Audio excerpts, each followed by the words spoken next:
There's this thing that girls do all the time that I just totally disagree with, and that's counter offering. Listen. So counter offering is when a guy offers you something and you turn around and be like, no, I'd rather this instead. Have y'all ever done that?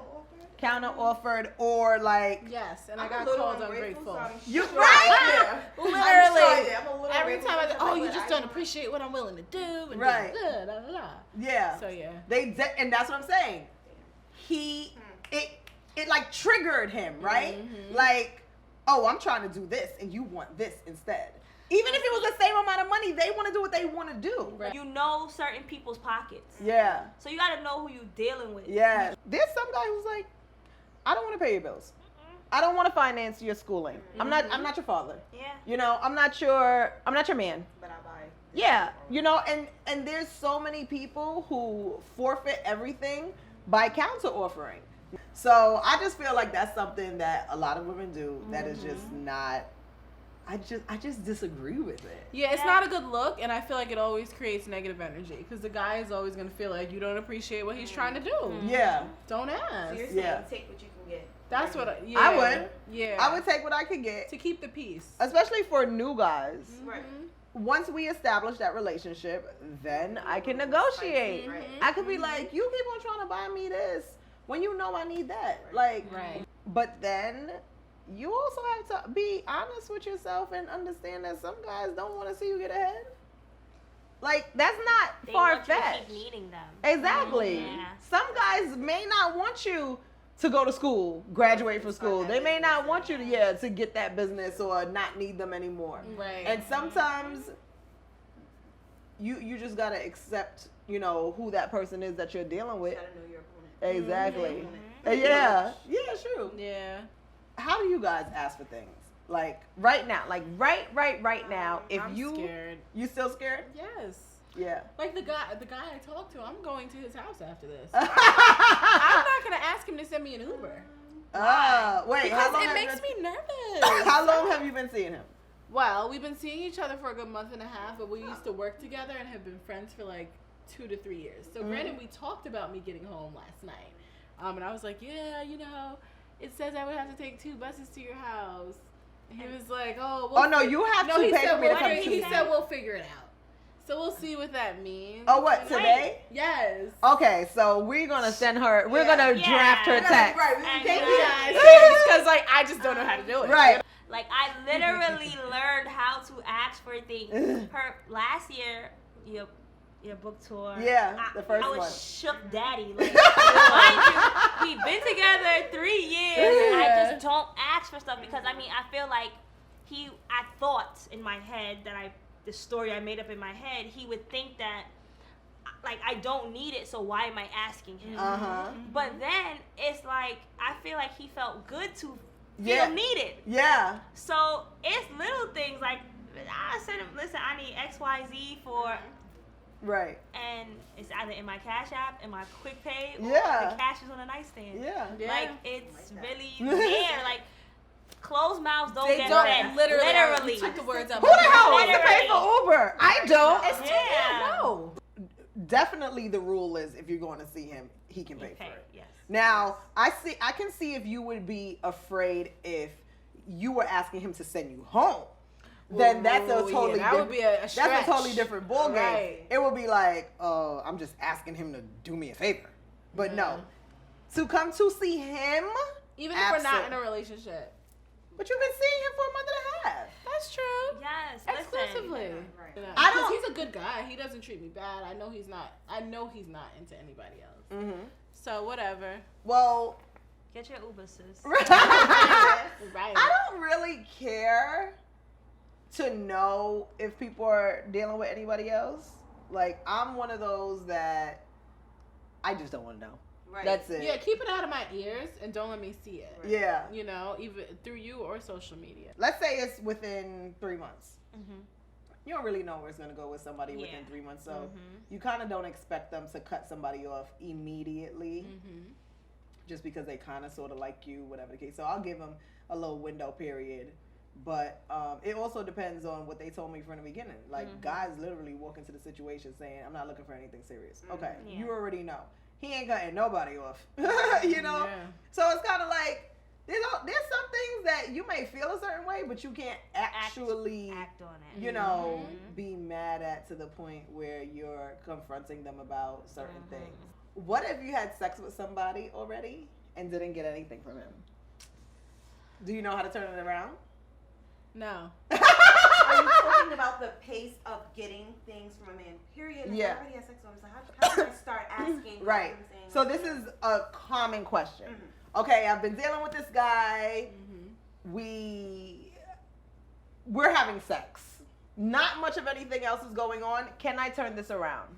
Yes. How it's do you? totally Anything is possible. But how? That's do you the know question. No. You ask. I usually just Do you give think up. has this happened to you before? Yes. Has it ever turned around for you guys? Yes. Okay.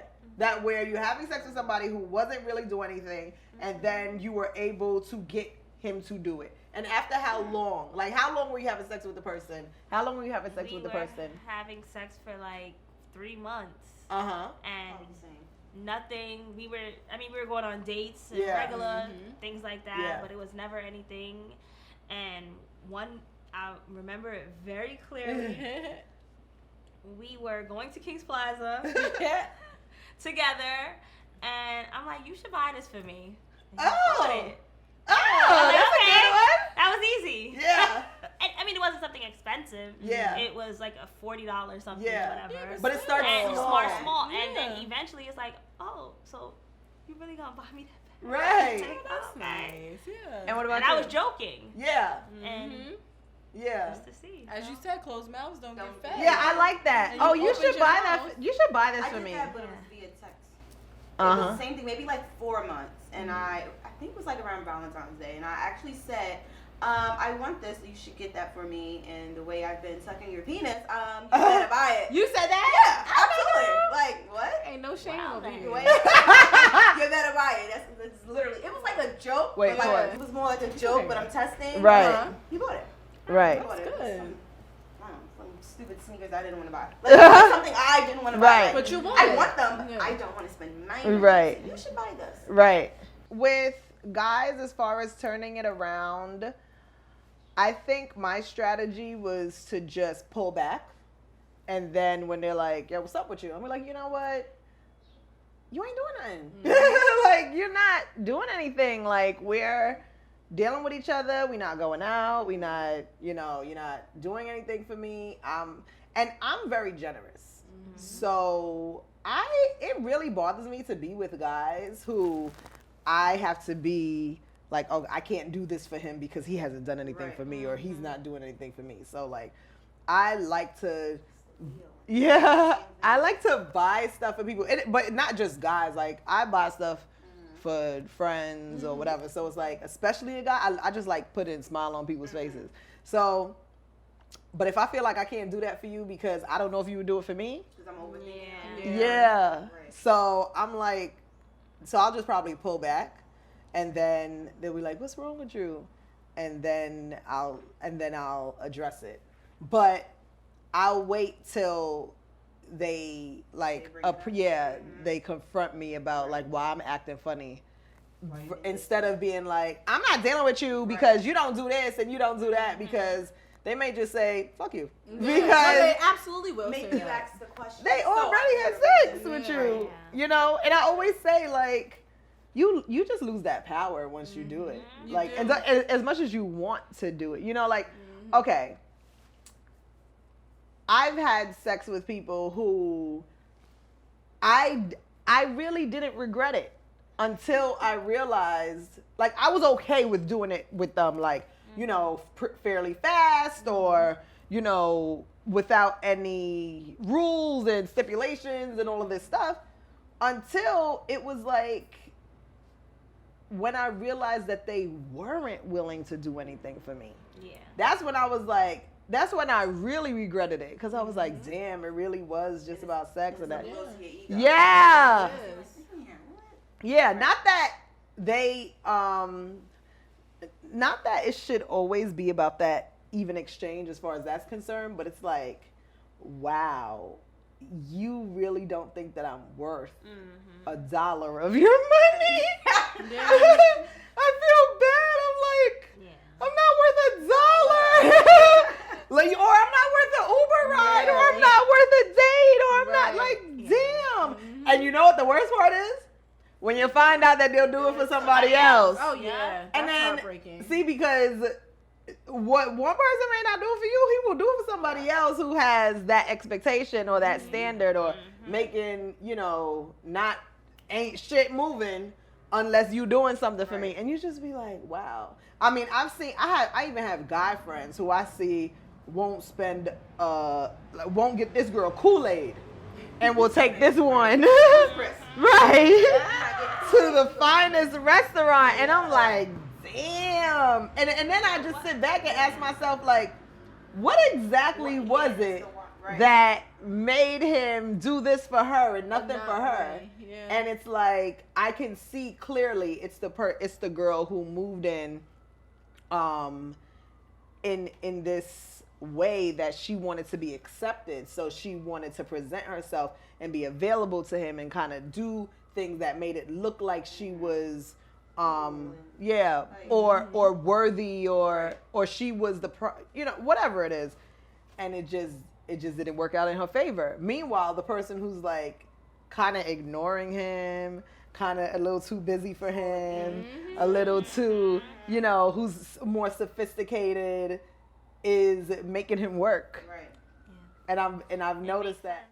Thank you for tuning in to Passport Cutty. You can get my book, The M and Manners for Money Reloaded, on paperback at Amazon.com. You can also get my book on ebook for Kindle, iTunes, Barnes & Noble, and Google Play. An audiobook is available on Audible.